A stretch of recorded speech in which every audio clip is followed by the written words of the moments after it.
বন্ধুগণ, ডিবেট কাকে বলে, কাকে বলে শাস্ত্রার, এর নতুন পরিভাষা বর্তমানে মার্কেটে তৈরি হয়েছে। কিছু নতুন নতুন গামছাওয়ালারা উঠেছে, তারা শাস্ত্রাত কাকে বলে, ডিবেট কাকে বলে দেখাচ্ছে কি নিজের ইচ্ছা মতো লাইভ করছে, লাইভে যাকে তাকে জুড়ে তাকে মূর্খ, দালাল ইত্যাদি বলছে, এটার নাম তারা দিচ্ছে ডিবেট। আরেকটা রয়েছে, সে কোর্টের ধারা দেখানোকে বলে ডিবেট।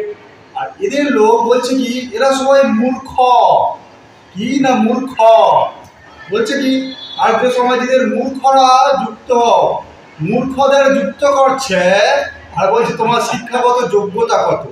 ভাবুন তো, যেখানে প্রথমে তাকে মূর্খ আমি তাকে তাকে সম্বোধন করে দিলাম, তার কাছ থেকে শিক্ষাগত যোগ্যতা চাওয়াটা এটা কি ভাই কার মূর্খতা? আমি কাউকে বললাম ভাই তুমি এসছো, তুমি তো ক্লাস 1 পড়নি, তাকে বলছি ভাই তোমার বিএ পাসের সার্টিফিকেট দাও। তাহলে মূর্খ কারা? তাহলে ডিবেট কাকে বলে আপনারা জানতে পারলেন যে আমি বড় বড় চ্যালেঞ্জ করব, বড় বড় সিংহের মতো গর্জন করব, কিন্তু ভিতরে আমার মধ্যে পুরুষার্থ বলে কিছু নেই, আমি আসলে একটা শিয়াল গর্তে ঢুকে যাব। ডিবেটে আমি বসবো না ভাই, শুধু বাইরে থেকে হাউ হাউ ঘেউ ঘেউ ঘেউ ঘেউ ঘেউ ঘেউ ঘেউ ঘেউ করে যাব।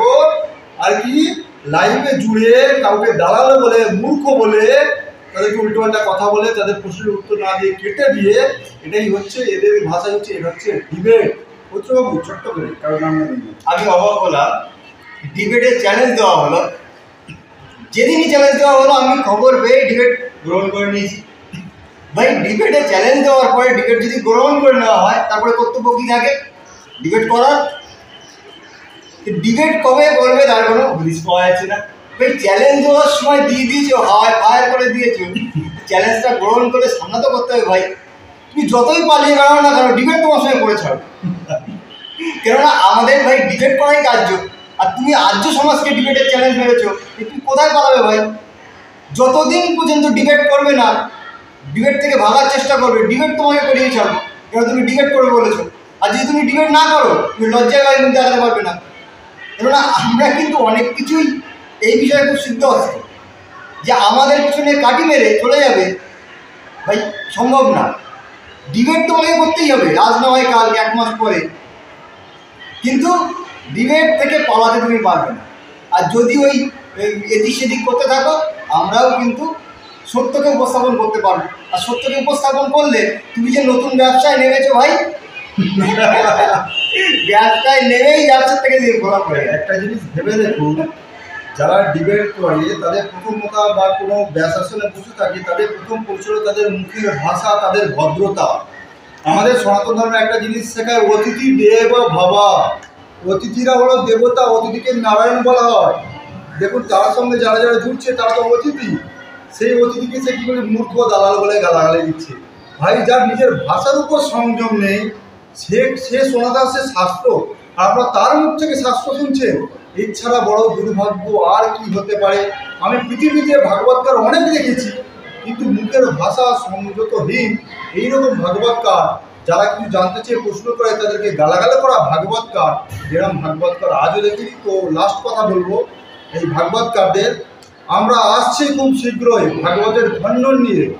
এত যদি দম থাকে ভাই, আমরা পিছনের লোক নয়। ভাগবত পুরাণ যে প্রামাণিক, ঋষি ব্যাসদেবের যে লেখা, প্রমাণ করো। আর একটা কথা বলি, দীনকৃষ্ণ যখন চ্যালেঞ্জ দিয়েছিল, সব ভাগবতকারদের পা থর থর থর থর থর থর করে কাঁপছিল। কি হয়েছিল তখন? কি হয়েছিল? এরা কেউ সামনে যায়নি, কারণ এদেরকে যুক্তিগত জবাব ছিল না।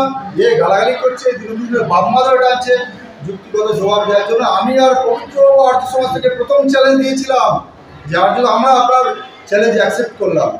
কবিবাবু আমাকে বলছে, আমি নাকি যখন 5,000 আমার ইয়ে ছিল, ফলোয়ার ছিল, ওদেরকে নাকি পায়ে পড়েছিলাম, ভাই আমার ফলোয়ার বাড়িয়ে দাও, তাই নাকি ওদের লাইভে গিয়ে জুড়েছিলাম। আচ্ছা, এই বিষয়টা কি আমি ছোট্ট করে বলি।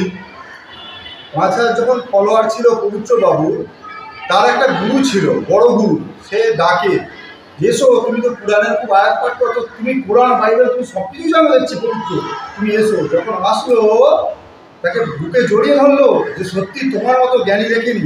এমনকি লাইভে যখন যুক্ত হলো পৌত্রবাবু, পৌত্রদা আপনার মতো জ্ঞানী, সত্যি আপনি পুরাণ বাইবেল বেদ উপনিষদ সব কিছুর জ্ঞান রাখেন, আপনার মতো জ্ঞানী দেখিনি। সেই জ্ঞানী লোক আজ বলছে কি ও তো মূর্খ।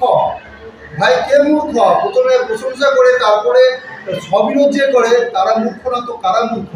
একবার ভেবে দেখবেন, চিন্তা করে দেখবেন। যাই হোক, আমরা পূর্বাভাস দেওয়ার মতো লোক না, আমরা ডিবেট করতে আগ্রহী।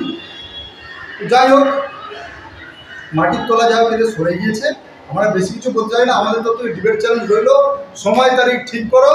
আমি আর বেশি কিছু বললাম না, এই ছোট্ট কথা বললাম বলে আমাদের আজকে ভিডিওটা শেষ করতে। ধন্যবাদ, নমস্তে, জয় শ্রীরাম, জয় শ্রীকৃষ্ণ, মহর্ষি দয়ানন্দের জয়, আর্য সমাজের জয়। আর যারা আমাদের বিরোধ করে তাদের ক্ষয়।